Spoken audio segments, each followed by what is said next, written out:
Hi, good afternoon. It's Stuart Greenfield from FirstBeat, and it's Friday just before the De Guingand Bowl. I must say that it seemed like just yesterday we were on the Myth of Malham, and that was turned out to be quite a great race really, with reasonable wins and a great win by Bellino, but everybody seemed to get a lot out of it. It was a great fun race. Anyway, here we are, day before the De Guingand Bowl. The weather is still warm, but it's getting warm. It's getting lighter. Or less warm, and the weather is quite different. So what I've done is put together a routing and presentation overview. As I said before, this is just hopefully to give you some ideas of what might happen. And I think it's obviously going to be a tidal orientated light race. There's lots of transitions, and it's going to be once again a bit of test of stamina overnight. And I think you've got to be quite subtle with your routing and how you actually sail the boat, because it's going to be quite flat. So here we go. Let's have a look at some basics. So first of all, that starts tomorrow morning, as you know, 10:50. First warning. High water is at 11:49, which is quite interesting. We're sort of halfway between Springs and Neeps.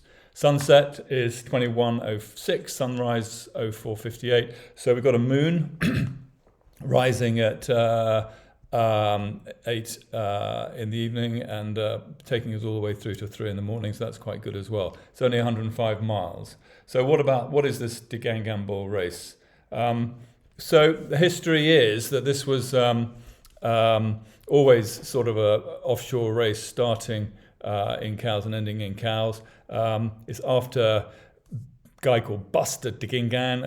He was a vice commodore and quite an important figure in the development of offshore racing. And all the RORC races are linked generally to important guys who have been involved in the RORC over the years. Always flexible, a flexible course, which is set by the RORC, as you've just seen. It's pretty similar to last year, actually. And it's mainly tactical race, which is all about the tide and using your intuition on where to go, and also getting those transitions right. Lots of sail changes, I would say. So lots of crew organisation, good discipline, probably not much sleep. And the key challenges are probably getting out of the Solent, as ever, the tidal gates, short legs offshore, not even that far offshore, actually. There's a bit of night sailing this time of year. Obviously, it's not dark for that long, so it won't be too bad. Got to get those mark roundings correct, of course. You can lose a lot of distance just by overstanding or understanding some of those marks. And then looking at the routing. The routing isn't going to be right, guys, because the conditions around the Isle of Wight and the wind and the tidal GRIBs, are not brilliant, never have been. So you've got to use some intuition there. So moving on, who's won it in the past? Well, it's a mixed bag, actually. I mean, in a breezy race in 2019, with over 40 knots, Scarlet Oyster came through. Then we had Zara, which is, SNS Swan 38. That was in 2021. We've had Duff Light, which was a Corby. Well done, John. Corby 25, which won in 2023. Another small boat, very small boat. And then 2024 was, Vice Commodore Derek, won on Bulldog. Well done there. And in 2025, we had Amp Liffey, which is Carlick 40 plus. I'm not quite sure about that boat, but it was a line honours win under IRC. So, well done to them. So moving on then. Not that many entries this year. Tends not to be that many entries when we've got so much other racing going on in the Solent at the moment. And this race obviously is just going around the Cattons, in fact. So it's not top of everybody's list. But of course, if you want to win the domestic season racing, you've got to do it. So we've got 35 boats, and once again, we've got a lot of boats in IRC3, as we were last weekend in the Myth, which is great. And we've got the most boats in the double-handed division as ever. So it's it's already going to be a small boat race because there's only small boats racing. But let's move on then to more of the details. So the course is basically around the Isle of Wight, anti-clockwise via Owers and finish at Cowes. So they're taking you up right the way up to Snowdon, which is just off the breakwater in Cowes, which is quite interesting. But of course, if most boats across the range are, the IRC ratings are fairly crushed in the middle. So therefore, hopefully, most of the boats will actually get to Snowdon correctly without having a massive tidal gate against them, which is going to be good news, I think. So moving on then, just looking at the course. The course, as you can see, takes you down to Hurst, and then you're going to go around North Head. We were all there last weekend, and then you've got to get across past Bournemouth into Poole Bay, and then round Peveril Mark, which is Port Hand Mark. And that could be quite tricky. And the routing at the moment is saying that you could go south, you could go north, and I think this is going to be the trickiest part of the race. Once you're around Peveril, then you're up to Bridge. Now Bridge once again is going to be pretty much a tidal gate, and depending on how much breeze there is there and how much it's veered by then, it'll really be quite an interesting mark to come round with a lot of tide, I think. Then they got the leg over to St Catherine's, and then right over to Owers, and then you're up into a couple of marks in the eastern approaches to the Solent before you go to Benbridge Ledge, through the forts, and then down to Snowdon. So that's the course. Obviously, you'll see land the whole way. You're hardly going offshore, and I know a lot of you will have a really good understanding for this course. You'll know the back of the island really well. You'll understand this, and what's quite key here is that the routing may be useful, but ultimately you need to have some physical tidal books and everything on the chart table in your hand and looking at it in a lot of detail depending on exactly what time you get to these different transitions. So moving on, just going to get my thing in the right place, and there we go. So synoptic view. This is quite interesting, actually. I'm going to look over at the bigger picture I can see over here. We've got once again a low pressure over the northeast between Greenland and the UK. That's creating a tiny little occluded front and a cold front here. As we go through from 12 o'clock on Saturday, we move into midnight on beginning of Sunday, and you can see this little tiny cold front is petering out as we go into Sunday. So the wind, as you can see, starts, potentially it looks like it might be southerly in the morning on Saturday, and then it comes round to the west, and then it starts veering all the way around to the northwest. And this is very much just looking at I'll look at it, just read it to you actually. The shipping forecast actually says variable becoming north or northeast later 2 to 4. I'm not sure whether it's going to come all the way around to northeast, but of course that would be quite useful if it does, because it'll mean that most boats will be able to get the kites up to get up the Solent on the way home. Smooth or slight weather. They say there might be a few showers on that front, and I'm not sure what there will be, but there will be some cloud overnight. It may raise the temperature or keep the temperature up a little bit overnight, but there will be quite a lot of high cloud you'll see in front and just behind that cold front. Visibility is said to be good, so that's good news. So tide, once again, as I said, high water Portsmouth is midday or midnight. And that means you'll be able to map your transitions quite right, or quite carefully. For instance, we've got a transition at Saturday at 12, just as you start, which is going to take you down the Solent rapidly. Then we've got a transition at 6 in the evening, which is around the time you might well be at Bridge. Then we've got a transition at midnight, and then at 5 in the morning, when hopefully a lot of you may already be finished and you've already taken the tide, or got some tide underneath you to get there.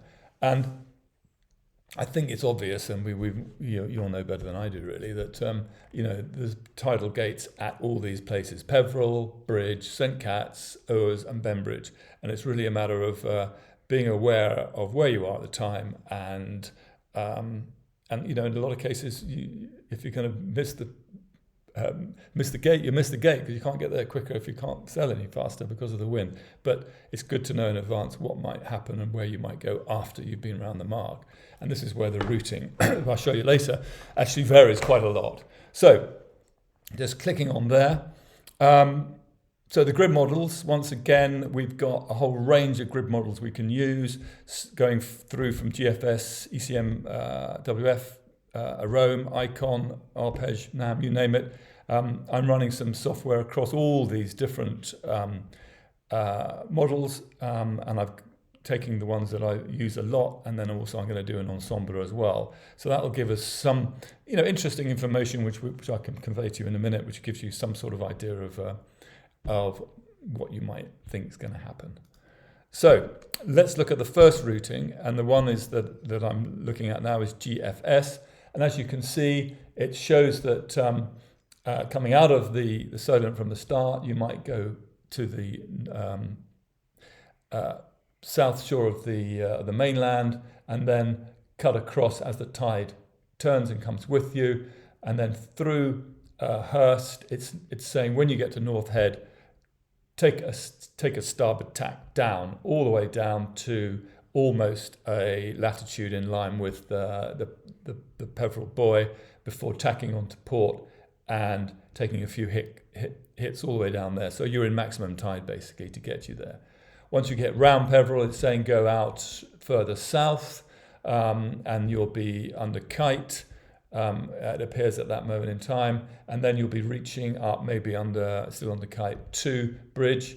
Before coming round Bridge, you'll be, let me just look at this more carefully now. We'll be looking at, sorry, just go back one. Get this right. So, and then once you're round Bridge, it's saying take a deeper route out to the south of the island, and then I put a mark actually, or a grid point at St. Catherine's, and it could be that you might go further south there if the tide's against you. If the tide is turned with you, then you can go further in. And then after that, the route down towards Oers, round Oers, and for the rest of the race, it would appear that the routing is quite straightforward. You're going to be sailing quite close to the run line all the way down and all the way back. And in the Solent, you'll be, in this model, you'll be right in there under Ride Sand, tacking down in shallow water as much as you can to actually get to the finish against the tide.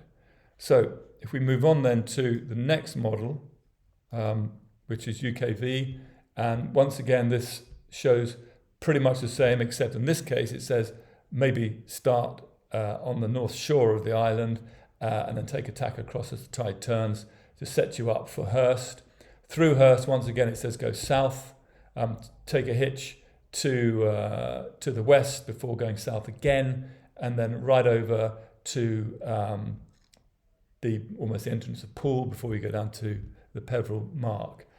On the way back, it's saying stay further inshore than the last model and then go up to Bridge and then take a wide loop round to get past St. Cat's. And don't forget, we're only talking 6 to 8 knots of breeze, maybe 9-10 knots of breeze, and the true wind direction is about 250 in a lot of these cases. And then once again, the route, once you get past St. Catherine's, is a run line almost on a course of about 78 all the way to Oers before you go north to the 2 marks, which are off the Oers there, and then around those marks over to Bembridge, and then once again it's showing pretty much a beat all the way up to, as you can see, I'm showing you a beat here all the way up. But once again, it's showing that you're going to get there at a different time because this model is saying you're not going to finish until Sunday at 11:22. So I'm going to disregard this model in actual fact, but I think it was worth just showing you, how these models do differ.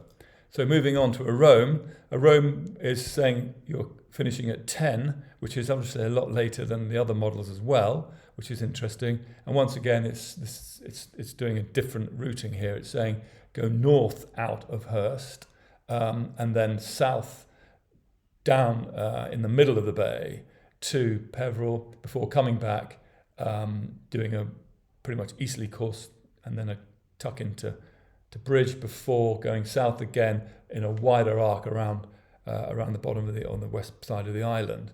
And then once again, the routing back is pretty straightforward. It's pretty much on the rum line. And then once you're in the Solent, it's saying tidal will be against. But that's saying that, a home time of finish time of 10:05, which I think once again isn't in line with all the other models. So this is interesting. So moving on to Icon. Well, Icon is saying finish time of 03:30, and once again it's in line with GFS and other models saying the tide's turned straight down the middle of the Solent, round North Head, take a southerly starboard tack all the way down to the maximum tide, and then tack 3 times before we get to Peveril. On the way back, pretty much do the same thing under Kite, driving back that way, and then rum lining from Bridge to Cats, and then taking a deep dive south against the tide off St Catherine's and the south side of the island there at Ventnor, and then straight into Oers, and then pretty much a straightforward route back. This time, obviously, once you get round the forts, you're going to have to go inshore and beat up the northeast side of the Isle of Wight to the finish. So, I mean, I think that Icon one could be pretty much on the money, but we'll see. ECMWF is, again, different in that it's saying that you should go North Shore, not North Shore, I mean South Shore of the mainland, and then take a tack across to Yarmouth when the tide is turning, and then into Hurst, and then taking a northerly route across the bay before you tack on starboard down to Peveril, and then it's saying loop around in a fairly southerly loop, which the tide will take you that way anyway, and then up to Bridge before doing a rum line to St Cat's, taking a deeper route into the southern area, as you can see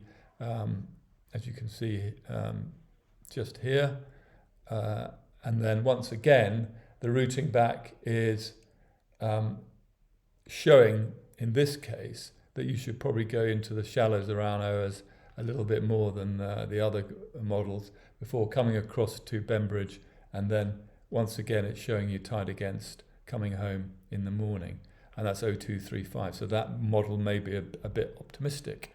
So next one is an ensemble view, and this ensemble view now gives you all those things together, and you can see how it all works out. Now, obviously, one of the extra marks I put in here is St Cat's, because and it could be that if I took that mark out, you might find that you're going to do a more southerly course around St Catherine's.